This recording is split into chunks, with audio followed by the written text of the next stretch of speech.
जय हिंद साथियों, welcome to Devshree IAS academy में। आज हमारे पास काफी हमारे पहचान के टीचर्स हैं जो कि बहुत ही सपोर्टेबल हैं। आज मैं आप लोग को इंट्रोड्यूस कराऊंगा यशवंत सर, अमित सर और दीपक सर से। आइए सर।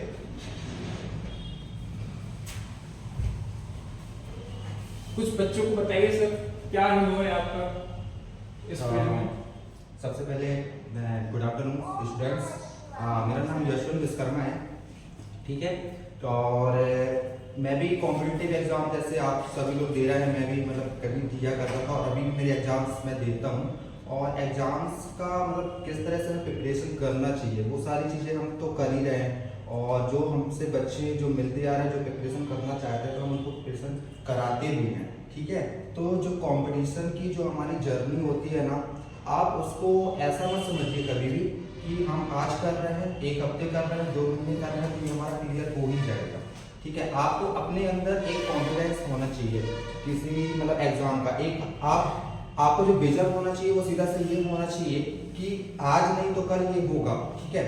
आपका जो भी सब्जेक्ट है, सबसे पहले आप अपने सब्जेक्ट्स में कमांड बनाइए कि हमारा सब्जेक्ट जो हम पढ़ रहे हैं वो हमारा एक्चुअल में पूरा क्लियर है कि नहीं है, ठीक है। फिर उसके बाद आप जब आपकी कमांड आ जाएगी ना, जब आप 1-2 एग्जाम दे लोगे तो आपको खुद ही एक कॉन्फिडेंस आने लगता है कि हाँ मैं इसको कर सकता हूँ। जब तक आपके पास कई बच्चे ऐसे रहते हैं, अरे यार जैसे हम स्कूल में पेपर देते हैं वैसे आज पढ़ लेते हैं, कल हमारा एग्जाम निकल जाएगा। बट यहाँ पे ऐसा नहीं होता।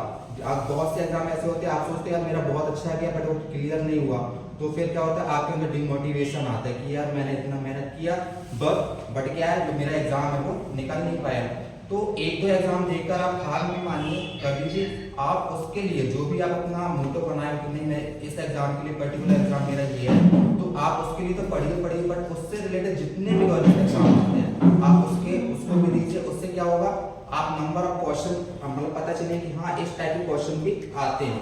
तो कभी ऐसा होगा कि आपने ये एग्जाम दिया, जिस एग्जाम की प्रिपरेशन कर रहे हैं वही क्वेश्चन उसमें भी आ गया, तो आपका वो क्या हो जाएगा, क्लियर हो जाएगा, ठीक है। तो कंपटीशन की लाइफ सिंपली मैं ये बोलूंगा कि आपको ना अपना मोटिवेशन बनाकर रखना है और स्टडी है जो आपकी स्टडी है उसको रेगुलरली पर्टिकुलर मतलब एक टाइमिंग के हिसाब से आपको करते रहना है, ठीक है। अमित सर।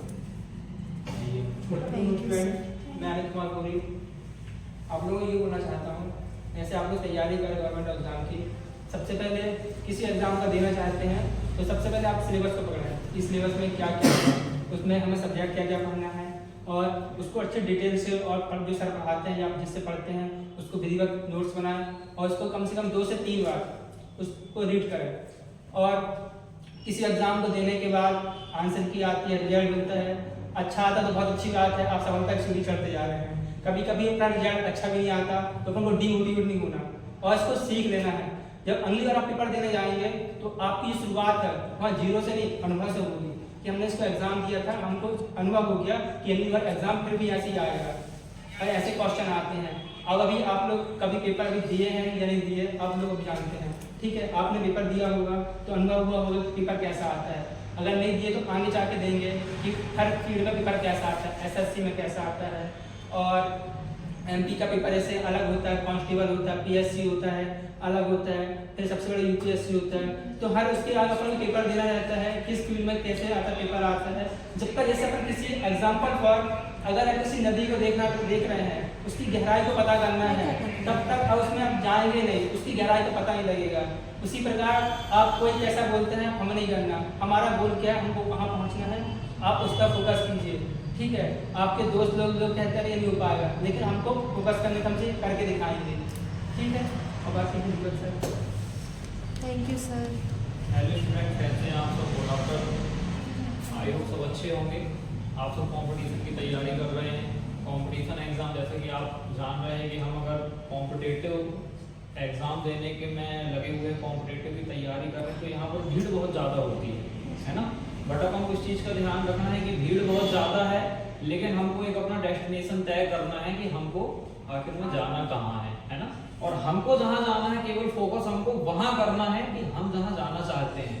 हमको भीड़ से मतलब नहीं है, भीड़ तो रहेगी है ना। और आप देख रहे हैं आजकल कंपटीशन कितना ज़्यादा बढ़ गया है। और तो और देखते हैं हमारी गवर्नमेंट भी अब जो हमारे रेगुलर गवर्नमेंट सेक्टर थे उनको रेगुलर क्या प्राइवेट करती जा रही है। है ना, सब देख रहे हैं। वो तो आप रेलवे देख लें, एयरपोर्ट देख लें, आप हमारा एमपीबी डिपार्टमेंट देख लें, जैसे कि मैं एमपीबी से बिलोंग करता हूँ और मैं इलेक्ट्रिकल से डिपार्टमेंट से बिलोंग करता हूँ और इलेक्ट्रिकल को ही ज़्यादा फोकस करता हूँ, वही मतलब फेवरेट है और अपन उसी में ज़्यादा चढ़ते हैं। जैसे कि अभी हिंद ITI में भी हम लोग पढ़ाते हैं, तो वहाँ इलेक्ट्रीशियन थ्योरी वहीं पर आपको शायद आपके भैया अभिषेक भैया हैं, उनसे पूछना, दीपक सर आए थे तो वो आपको बताएंगे सही से, है ना।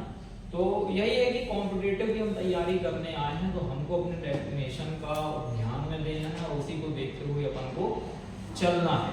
अपन को भीड़ में भटकना नहीं है और अपन को एक एग्जाम प्रिपरेशन आप जिसकी भी कर रहे हैं, रेगुलर मॉक टेस्ट लगाइए, रेगुलर तैयारी कीजिए, जो भी आपके चैप्टर्स कंप्लीट हो जाते हैं आप उनका एनालिसिस कीजिए। आपके सर लोग तो कराते हैं, लेकिन साथ में हमको भी खुद से करना है कि हमने जो पढ़ा है, हमारे टीचर्स के द्वारा जो पढ़ाया गया है, वास्तव में हम उस लायक हैं, वो हमसे बन रहा है कि नहीं बन रहा है। नहीं बन रहा है तो आपको मेहनत की जरूरत है। आप उसके ऑब्जेक्टिव क्वेश्चंस लगाइए, मॉक टेस्ट लगाइए, टेस्ट को भी बहुत सारे प्लेटफॉर्म हैं और सब लोग को प्लेटफॉर्म वैसे प्रोवाइड करते हैं कि आप इस प्लेटफॉर्म में बेहतर तैयारी कर सकते हैं। तो लास्ट में अपना मेन मोटो उद्देश्य अपना यही आता है कि कॉम्पिटिटिव एग्जाम में हम कॉम्पिटिटिव की तैयारी करने आए हैं, तो हमको केवल अपने डेस्टिनेशन का ध्यान रखना है। हम जहाँ जाना चाहते हैं हम केवल वहाँ पर ध्यान दें, हमको मार्ग से भटकना नहीं है और रेगुलर अच्छी तैयारी करते हुए अपन को एक अच्छी जॉब चाहिए और जॉब को आकर अपने माँ बाप का सपना साकार करना है और अपना भी जीवन, अपना भी फ्यूचर अपन को सिक्योर करना है।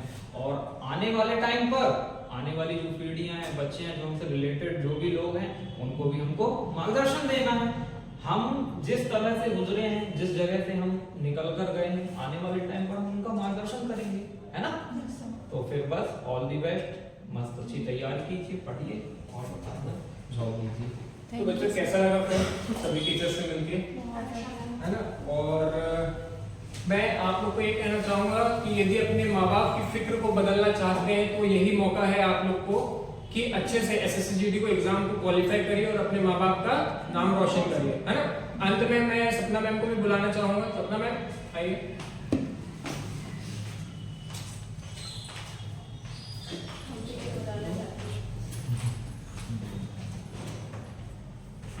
जय हिंद दोस्तों। जैसे कि आप सारे सरों से मिले, अब मैं तो आपको जीके पढ़ाती हूँ, बताइए कैसा लगता है आप लोगों को, समझ में आता है। तो आपको मोटिवेशन के थ्रू आप लोग को यही कहना चाहूँगी कि आप ऐसे लगे रहिए, जैसा पढ़ रहे हैं घर में रिवीजन करिए, हम जो पढ़ा रहे हैं, सर जो पढ़ा रहे हैं, उसको ध्यान से सुनिए, पढ़िए, सीखिए, आगे बढ़िए। ओके, जय।